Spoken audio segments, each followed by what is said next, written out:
Olá, meu irmão, minha irmã. É o programa Voz da Igreja começando mais uma vez. Obrigado por estar conosco neste horário, neste canal. Vamos partilhar a alegria de ter um Deus que nos fala sempre, fala ao nosso coração. A palavra de Deus contida na Sagrada Escritura é a boca permanente de Deus que se dirige à sua amada igreja para falar-lhe ao coração. Vamos, neste mês da Bíblia, há 50 anos celebrado aqui no Brasil, vamos então mais uma vez nos debruçar reverentes sobre a palavra de Deus contida na Sagrada Escritura para beber da fonte. Este é o nosso primeiro bloco, Bebendo da Fonte. E vamos então mergulhar no texto que vamos utilizar na liturgia deste domingo, 24º domingo do tempo comum, no coração do mês de setembro. Se você tem por perto então a sua Bíblia, pode tomá-la. Vamos partilhar o texto de Marcos. Marcos capítulo 8, versos 27 a 35. Jesus e seus discípulos partiram para os povoados de Cesareia de Filipe. No caminho, Jesus perguntou aos discípulos: quem dizem os homens que eu sou? Eles responderam: uns dizem João Batista, outros Elias, outros um dos profetas. Jesus então perguntou-lhes: e vós, quem dizeis que eu sou? Pedro respondeu: tu és o Cristo. E Jesus os advertiu para que a ninguém falassem a seu respeito. E começou a ensinar que o Filho do Homem deveria sofrer muito, ser rejeitado pelos anciãos, pelos sumos sacerdotes e pelos escribas, ser morto e ao terceiro dia ressuscitar. Falava disso abertamente. Então Pedro, chamando Jesus à parte, começou a censurá-lo. Jesus, porém, voltando-se e olhando para os seus discípulos, repreendeu a Pedro, dizendo: vai para trás de mim, Satanás. Tu não pensas de acordo com Deus, mas de acordo com os homens. Então, Jesus chamou para si a multidão juntamente com os discípulos e disse-lhes: se alguém quer vir após mim, negue-se a si mesmo, tome a sua cruz e siga-me. Pois quem quiser salvar a sua vida, a perderá. Mas quem perder sua vida por causa de mim e do Evangelho, esse a salvará. Meu irmão, minha irmã, estamos diante de um texto belo e oportuno do Evangelho de Marcos. Depois de ter feito já um caminho com os seus discípulos, Jesus os leva então para os povoados de Cesareia de Filipe. Aqui no texto de Marcos se diz que no caminho, esta é uma expressão importante e preciosa para o Evangelho de Marcos, o caminho. Então é aí, nesse caminho com Jesus, que os discípulos são questionados acerca de uma pergunta de primeira importância. Quem dizem os homens que eu sou? Jesus quer saber então qual é a repercussão da presença dele no coração e na mente das pessoas, das multidões. Mas há também uma outra pergunta, e esta certamente mais séria ainda. E vós? E vós, quem dizeis que eu sou? Há, portanto, uma preocupação, uma pergunta de Jesus que quer capturar como está a fé nele a partir das multidões, mas também, e sobretudo, ele quer saber como é que está a fé nele ali no coração dos seus 12, dos que estavam mais próximos dele, daqueles que ele haveria de enviar para a missão de anunciá-lo. Aqui então vem a resposta certa de Pedro: tu és o Cristo, tu és o Cristo.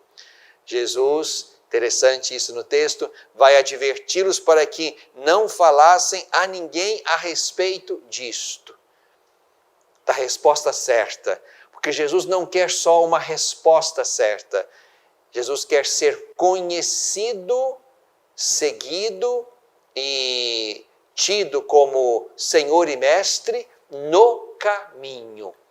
Não basta a resposta certa de Pedro ou a nossa. O que Jesus quer é ser conhecido no caminho. E este caminho, é exatamente o texto que segue, e este caminho é um caminho que leva à cruz, à morte, à ressurreição. Estamos aqui diante da resposta certa de Pedro, mas também Jesus quer, portanto, que Pedro, os outros e nós o conheçamos como o Messias que está destinado a sofrer muito, ser rejeitado, ser morto e que vai ressuscitar. É nesse caminho pascal de Jesus que nós somos chamados a conhecê-lo, a dar a resposta certa e a construir nossa vida e a nossa morte em cima desta certeza e desta resposta certa de que Jesus é o Cristo, é o Messias de Deus. Podemos, como Pedro, resistir a este messianismo, a esta identidade. Talvez queiramos um Jesus diferenciado, mais glorioso do que sofredor, mais poderoso do que humilde, mais da terra do que do céu. Mas Jesus quer exatamente nos fazer entender que para estar com Ele é preciso então entender e penetrar todo o seu mistério. E o mistério de Jesus passa pela paixão, morte e ressurreição. Quem não for capaz de entendê-lo assim, tem que sair do caminho.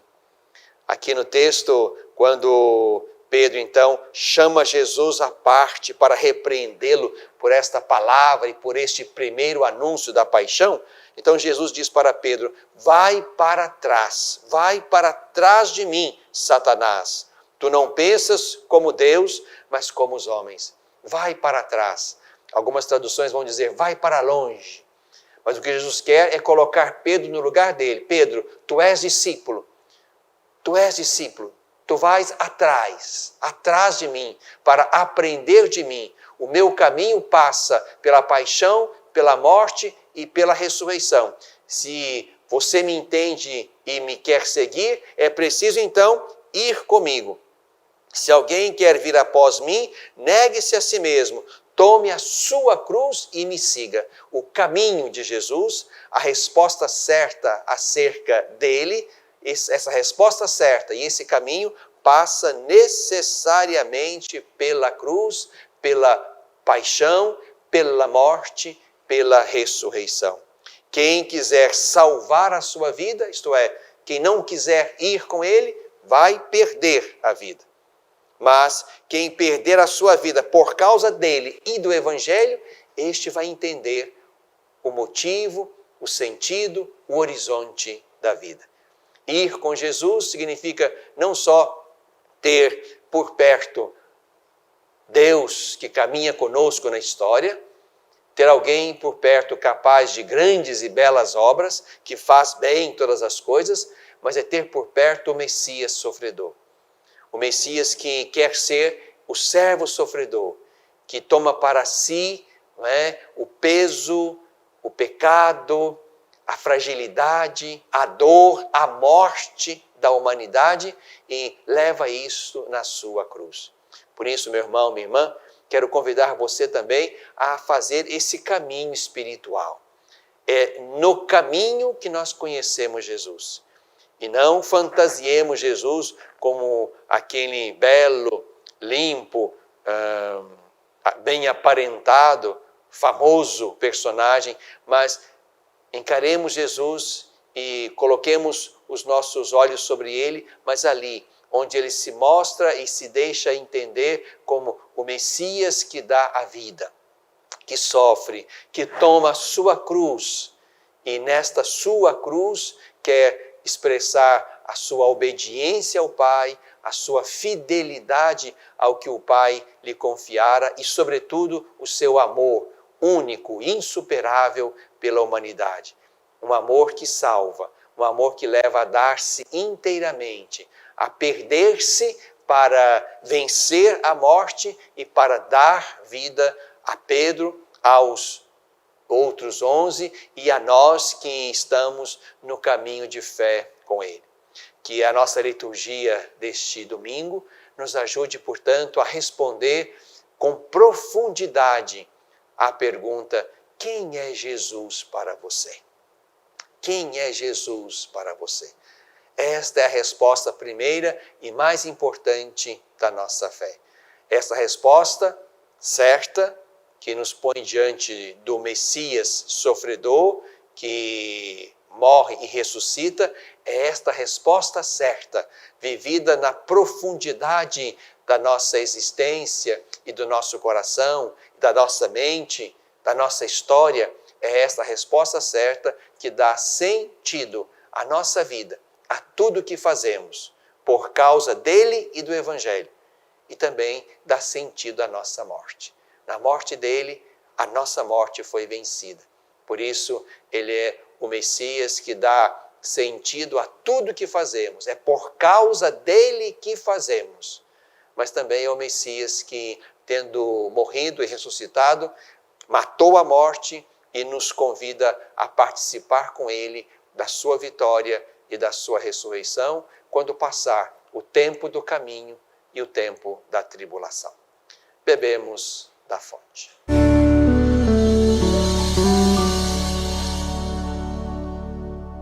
Você sabia que parte do que você paga de imposto de renda pode ser direcionado ao Lar dos Idosos de Divinópolis? É uma maneira bonita de expressar compaixão e de contribuir com os idosos de nossa cidade. Pergunte ao seu contador ou ligue hoje mesmo para o lar e se informe. É fácil e você destina parte de seu imposto para quem precisa. Lar dos Idosos de Divinópolis. Cuidado e amor na hora certa.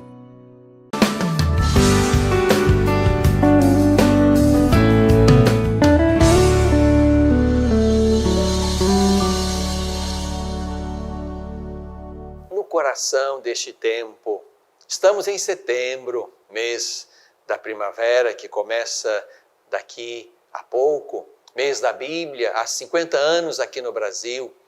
Esta bela iniciativa começou aqui na Arquidiocese de Belo Horizonte e pouco a pouco se expandiu para todo o território nacional, e hoje já são 5 décadas de um mês de setembro vivido debruçados, reverentes sobre a palavra de Deus, bebendo desta fonte bendita que sacia a nossa sede de Deus e que nos abre aos horizontes da verdade, do caminho, da vida.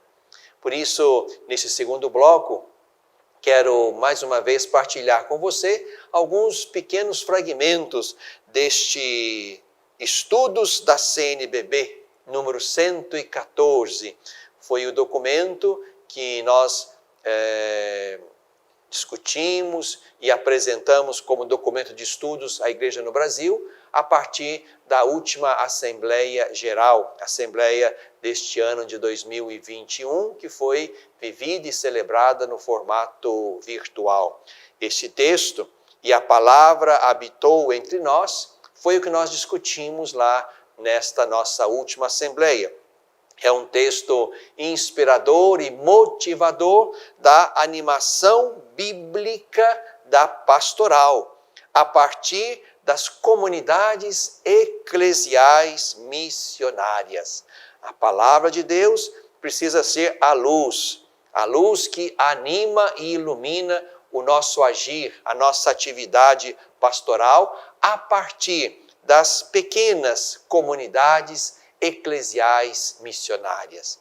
Comunidades eclesiais, isto é, da igreja, mas missionárias, significam que são comunidades que têm já a experiência de Jesus, o Messias, e precisa levar esta experiência, este anúncio, este conhecimento, este evangelho, este reino a outros irmãos, sendo, portanto, comunidades eclesiais sempre em saída, por isso missionárias. Então, quero partilhar com vocês alguns números deste documento de estudos da CNBB. A partir do texto que ouvimos no primeiro bloco, o texto do Evangelho deste domingo, onde Jesus põe aquela pergunta fundamental: e para vós, quem eu sou? Aqui estamos diante, portanto, de um olhar sobre Jesus, um anúncio feito acerca dele e do seu mistério, e este anúncio nós acolhemos pela fé. Então aqui, nesses números que quero partilhar com vocês, nós vamos falar exatamente da ausência do primeiro anúncio. Esse primeiro anúncio que nos põe diante de Jesus, como aquele que é o Messias, para dar a resposta certa, como Pedro. Mas o texto quer nos fazer entender isso, há dificuldades, há fragilidades, há ausências que comprometem o ato de fé, porque este anúncio explícito de Jesus Cristo, de modo que nós pudéssemos enxergá-lo e acolhê-lo na fé como Messias, esse anúncio foi, em alguma medida, defeituoso ou até ausente, a ponto de comprometer o ato de fé. Então, quero partilhar com vocês alguns números deste documento de estudos. No número 48, nós lemos assim: o Papa Francisco, na Evangelii Gaudium, retoma um pensamento de Bento XVI. Ao início do ser cristão, não há uma decisão ética ou uma grande ideia, mas o encontro com um acontecimento, com uma pessoa que dá à vida um novo horizonte e, desta forma, um rumo definitivo. Na base da vida cristã está a alegria do encontro com a palavra. Palavra com P maiúsculo, com o Verbo, com Jesus Cristo. Esta palavra não é, em primeiro lugar, um livro, mas é uma pessoa, Jesus, portanto. Assim, passa-se de uma compreensão instrutiva para uma compreensão comunicativa da revelação. Não se trata de instruir alguém sobre um conteúdo, mas se trata de comunicar uma pessoa. A revelação de Deus é a presença do seu Filho Jesus na história, e nós somos chamados na missão da igreja a comunicar esta pessoa, esta palavra, este Jesus Cristo, que é exatamente o Verbo, a comunicação de Deus que precisa chegar aos corações capazes de crer. Este foi o número 48. Mas também o número 49 nos impacta. Entretanto, em nossa ação evangelizadora, encontramos vários sintomas de um grande desafio: a ausência do primeiro anúncio. Isso impede as pessoas de terem o contato vivo com o Cristo Palavra. Há batizados que nunca fizeram a experiência do encontro pessoal com Cristo. Alguns são agentes de pastoral, eficientes cumpridores de tarefas, sem nunca terem experimentado a força da boa e alegre notícia do Evangelho que transforma a vida.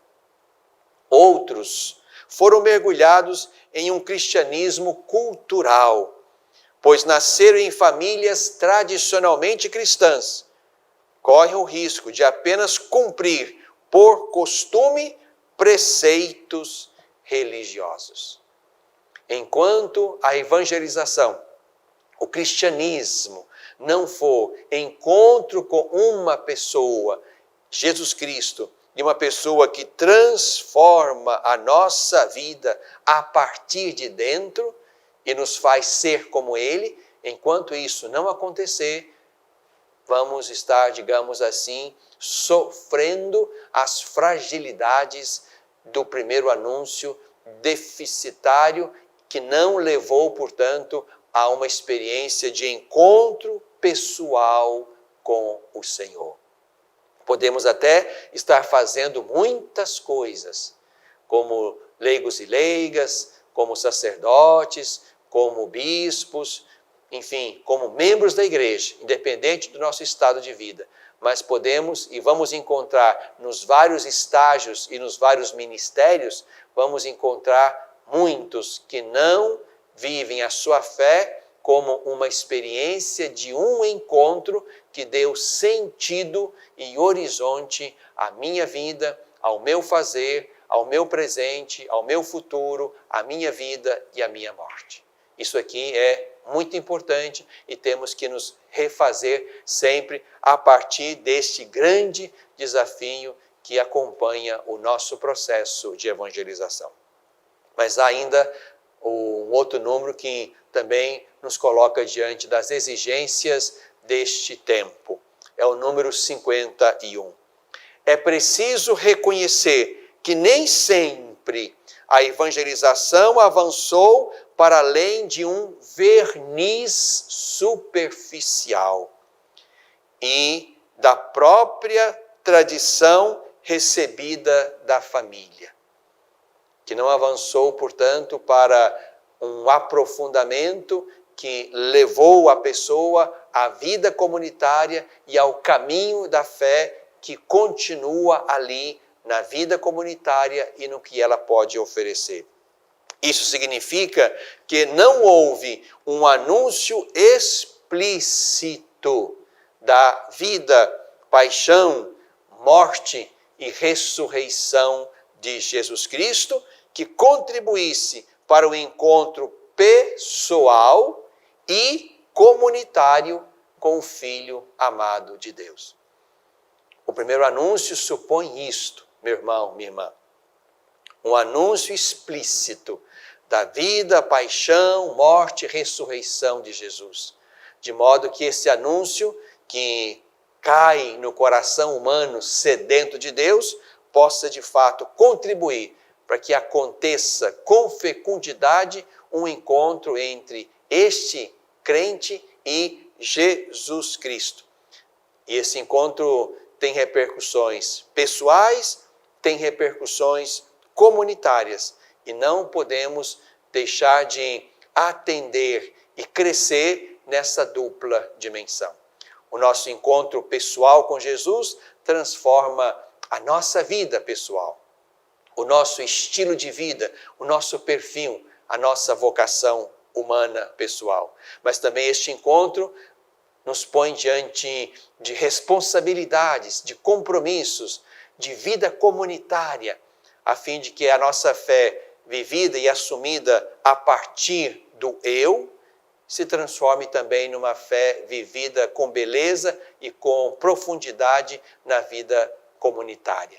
O ato de fé começa com eu creio e avança na direção do nós cremos. E a vida comunitária se torna, portanto, o lugar onde se vive a fé, se amadurece a fé, se espera Jesus e, sobretudo, se avança na ampliação e na visibilidade do reino dele, que nós, pela fé, somos chamados a continuar construindo até que ele volte. No coração deste tempo.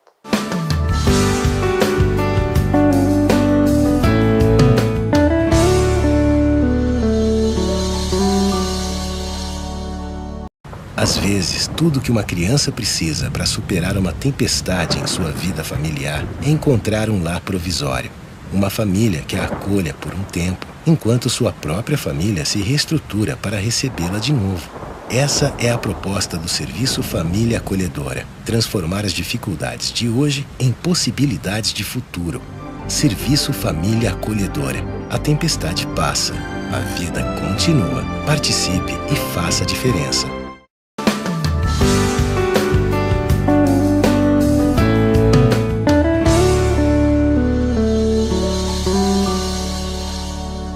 Na tradição da igreja, desde os primórdios, há uma leitura orante que se faz da palavra. Começou com os monges que dedicavam tempo e sabor a esta leitura orante da palavra de Deus. Leitura, meditação, oração, contemplação e certamente ação como resultado de conversão.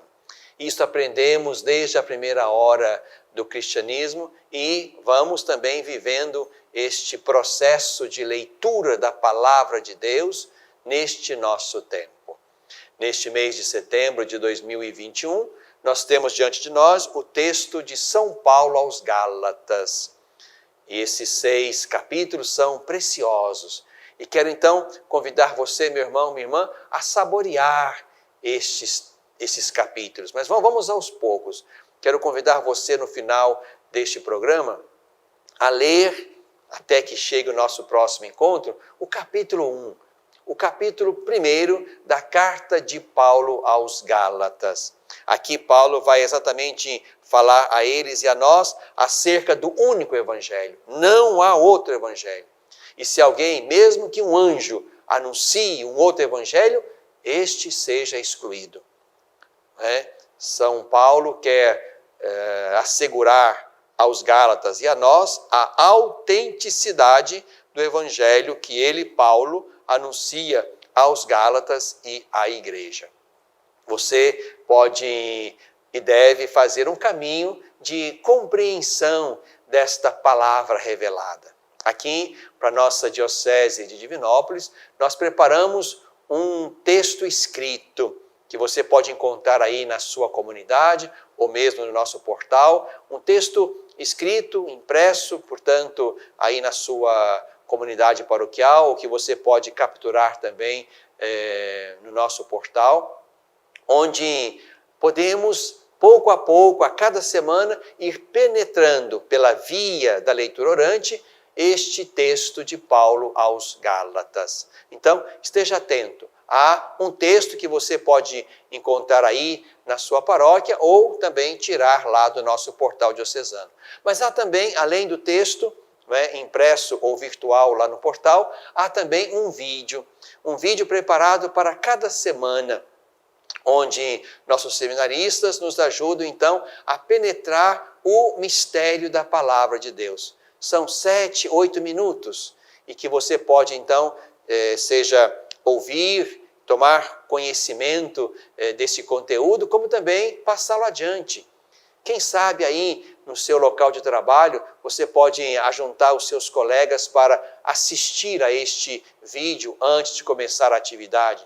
Quem sabe aí no colégio, ou aí onde você e os seus se encontram, ou no início do dia, ou no final do dia, onde seja possível você se assentar com tranquilidade, sozinho ou com os seus, para assistir a este vídeo, ou quem sabe até tendo mais tempo, tomar o texto e fazer cada passo da leitura orante. Então há um texto que você encontra na secretaria ou no nosso portal, e há um vídeo que quer nos ajudar a penetrar esse caminho de conhecimento e de aproximação e de intimidade com Deus a partir do texto de Paulo aos Gálatas.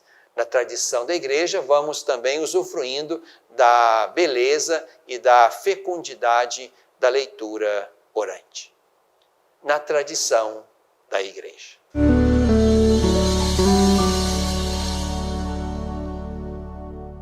Você sabia que parte do que você paga de imposto de renda pode ser direcionado ao Lar dos Idosos de Divinópolis? É uma maneira bonita de expressar compaixão e de contribuir com os idosos de nossa cidade.